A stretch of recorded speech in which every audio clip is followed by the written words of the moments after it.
Your baby is doing something right now that most parents find adorable and then immediately forget about. You clap for them. Maybe they stacked something. Maybe they took a wobbly step. Maybe they made a sound that loosely resembled a word. And instead of soaking it up, they drop their chin to their chest, press their lips into a smile they are clearly trying to suppress, and then look back at you sideways from under their lashes. One part delighted, one part desperate to disappear. You laugh. You do it again. They do it again. You film it. You send it to 4 people. You call it shy or modest or cute, and you move on. But developmental psychologists have spent 2 decades studying exactly this sequence. The chin drop, the averted gaze, the suppressed smile, that particular sideways glance. And what they found doesn't just explain the behavior. It overturns a foundational assumption about when and how the human self first comes into existence. Can a baby feel embarrassment before they have language, before they have memory, before, by most standard measures, they even have a self to feel embarrassed about? The science now says yes. And what that answer reveals about your baby, about what is already built inside that small and seemingly simple person, is stranger and more significant than anything you have been told.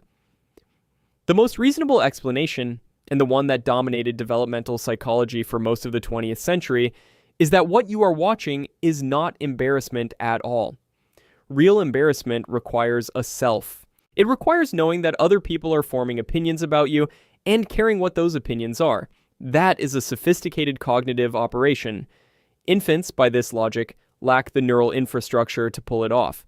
What looks like embarrassment is almost certainly overstimulation. Too much noise, too many faces, too much direct attention landing on a nervous system that is not yet equipped to process it. The baby withdraws because the input is overwhelming, not because they feel seen. This is not folk wisdom. This was the formal consensus.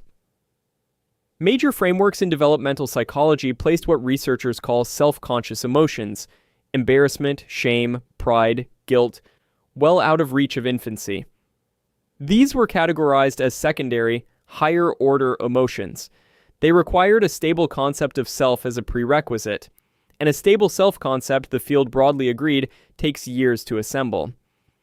Here is the specific problem with that theory.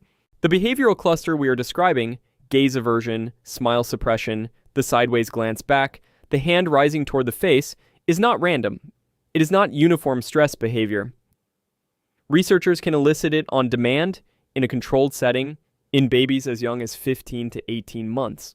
That is younger than most parents would guess their child understands the concept of being observed and evaluated. And for comparison, that is before most children can reliably say their own name. More importantly, the cluster follows rules. It has a reliable sequence. It has specific triggers. Behavior that's structured is not noise in the system. That is signal. Your baby isn't overwhelmed by your applause. Your baby is experiencing the first version of something you feel every time you walk into a room and everyone turns to look. But here's where it gets genuinely strange. Because once researchers started mapping the exact moment this behavior appears, and more importantly, what developmental event has to happen first, what they found in the data suggests that embarrassment is not a late addition to human emotional life. It might be one of the earliest signs that a mind is becoming a person. The key came from an unlikely direction. Michael Lewis and his colleagues at Rutgers University had spent years studying the emergence of self-conscious emotions in infants, publishing their findings in journals including Child Development and Developmental Psychology. What Lewis identified was remarkable lock between 2 developmental events that, on the surface, seem completely unrelated. The first is the mirror self-recognition test, sometimes called the rouge test. The setup is deceptively simple. A small dot of rouge is placed on an infant's nose without their knowledge, and then the child is shown a mirror. Researchers watch for one thing. Does the child reach toward their own face or toward the mirror? If they reach toward their face, they recognize the reflection as themselves. They understand that the image in the mirror is them. That recognition is considered the earliest measurable sign of a stable self-concept, the first moment the brain has completed a specific construction project, building an internal model of the self as a distinct object in the world. The second event is the embarrassment cluster appearing reliably in response to praise and sustained positive attention. What Lewis found was that these 2 milestones are not merely correlated. They are locked together. A baby who passes the Rouge test will show embarrassment when lavished with attention. A baby who has not yet passed it will not show embarrassment, not in any consistent, structured way. The self-concept comes online, and embarrassment follows. Every time. The mirror is built, and suddenly the baby knows they have an outside. Your baby isn't shutting down when they duck away from your applause. Your baby just became aware, possibly for one of the first times, that they are a someone, and that someone is being watched. Now, I need to tell you about the problem with the Rouge test, because it has a flaw. And when researchers started probing that flaw, they found evidence that self-conscious emotion may be appearing in infants far younger than the mirror paradigm would ever detect, which means the field had been systematically missing a portion of the story. Vasudevi Reddy, a developmental psychologist at the University of Portsmouth, spent years studying what she called second-person engagement in pre-mirror stage infants, babies well below the 15 to 18-month window where Lewis's data was anchored. What Reddy documented was a behavioral cluster in babies as young as 8 months. Before first steps, before first words, before self-feeding, at an age most parents think of primarily as the grabbing things and putting them in the mouth stage. That looked functionally identical to the embarrassment response in older children. The critical feature was specificity. The behavior appeared when the infant was the sustained object of direct positive attention. Remove the audience, it disappeared. Restore it, it returned. This was not overstimulation from ambient noise or general sensory load. It was contingent on being watched. Reddy's argument was that the Rouge test measures one kind of self-awareness, a cognitive, representational self-concept, but misses another kind entirely. You do not need to know what you look like in a mirror to feel the weight of a gaze. You need only an embodied precognitive sense of being attended to, of being the target of another person's focus. Reddy called this second-person self-consciousness, and she argued it runs on social circuitry that comes online far earlier than the cognitive machinery the Rouge test requires. Your baby isn't reacting to the volume of your clapping. Your baby is registering in their body, before they have the concept or the vocabulary, that right now they are the center of someone else's world. And that registration, that awareness of being held in another person's attention, is not nothing. It is enormous. Now I need to tell you about what happens when researchers don't just observe this, but deliberately trigger it. Because there is a paradigm, straightforward to run, slightly uncomfortable to watch, that reveals exactly what is at stake in the moment your baby turns their face away.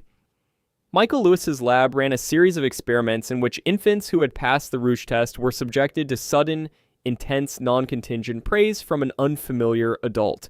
Not praise earned through an action. Praise that arrived without warning, excessive and direct, sustained applause, exclamations, the full force of an adult's positive attention aimed squarely at the infant for no particular reason. The resulting behavioral sequence was consistent enough to become a reference point in the field. The baby receives the praise, the chin drops within seconds, the gaze breaks. A smile appears and is immediately pressed down, controlled, managed. A hand may drift toward the face. And then the sideways glance back, checking, confirming, re-engaging from a safer angle. Lewis described this as an approach avoidance conflict running in real time. The baby is drawn toward the positive attention and simultaneously compelled to manage the intensity of being its target. That management is not random motor behavior, it is emotional regulation. It is your baby doing something deeply and recognizably human, negotiating the gap between wanting to be seen and being overwhelmed by the experience of it. This has a direct implication for you, as the person doing the clapping. Researchers studying shame development in early childhood, building on Lewis's framework, have identified a distinction that matters more than most parents realize.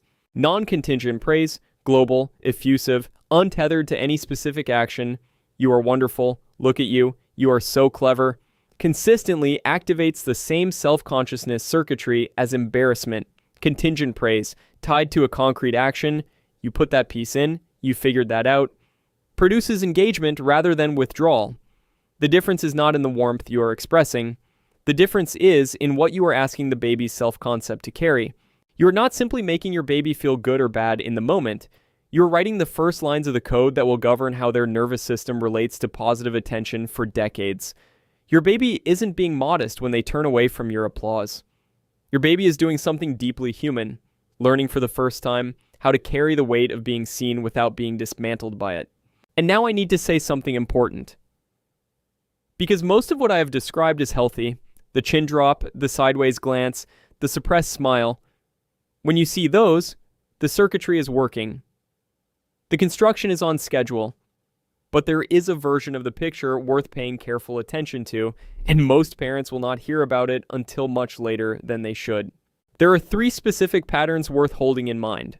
The first is a baby who, past 18 months, shows no embarrassment response to sustained direct positive attention, no gaze management, no approach avoidance, no behavioral acknowledgement of being the object of focused attention. This is not easygoing confidence, it is the absence of a milestone. The second is a baby whose response to praise is not the coy, mixed approach avoidance sequence, but something more like genuine distress, withdrawal that does not resolve, upset that does not carry the undercurrent of pleasure. That is a different signal. The third is a baby who, in the window between 15 and 24 months, has not passed the Rouge test and simultaneously shows a broader flatness in social emotional responsiveness. These things together across multiple observations in multiple settings are worth mentioning to a doctor. Not urgently, not as a diagnosis. Mention it at the 18-month or 24-month well-child visit, both of which exist precisely as checkpoints for this window of development. A single observation on a single afternoon is not data. A pattern across weeks and contexts is a conversation worth having. Every baby develops on their own timeline. The absence of one behavior on one day means nothing by itself. But you've been studying your baby's face, the specific architecture of their expressions, the precise vocabulary of their reactions, more carefully than anyone else on earth since the day they were born. If something about the way your baby responds to attention, or doesn't respond, leaves a residue of unease in you, that is not anxiety inventing problems. That is a finely calibrated instrument picking up a signal, trusted enough to say it out loud to someone qualified to respond. Pull back far enough, and here is what this all means. Embarrassment is not a flaw to be engineered out of childhood. It is not a weakness in the system, not something to be minimized or rushed past. It is the emotional signature of a self coming online. The moment the chin drops, the moment the smile gets pressed down and the eyes slide sideways, that is the moment, neurologically speaking, that your baby crossed a threshold almost no creature on this planet ever crosses. They became a self that knows it is being perceived by other selves. They gained an outside. The embarrassment is the proof. And of everything that could have been the trigger for that first world-altering moment of self-consciousness, it was you clapping for something small in an ordinary room. You are not just a witness to this particular threshold. You are the reason it happened here, in this moment in the architecture of this relationship. The first person your baby ever became self-conscious in front of was you. So the next time you see that look, that chin down, sideways, almost smiling negotiation with the overwhelming fact of being loved, remember what you are actually watching. The mirror inside your baby's mind has just been built. They are standing in front of it for the first time, and they are, despite everything, still smiling. If your baby has done this, and if you have seen that exact sequence, that specific sideways glance when you clapped too hard or cheered too long, drop a comment and tell me how old they were. Tell me what you had just done when it happened. Tell me whether you knew in that moment that you were watching something that had a name. Because I want to know. And if you want to understand why your baby sometimes cries hardest in the exact second you pick them up after being apart, not before you arrive, not 5 minutes later, but in the precise moment of reunion, that is the next video. Most parents assume it means their baby is angry or confused or too tired to cope. The science says something entirely different is happening deep inside their attachment architecture. And once you understand what it actually is, you will never feel guilty about that moment again.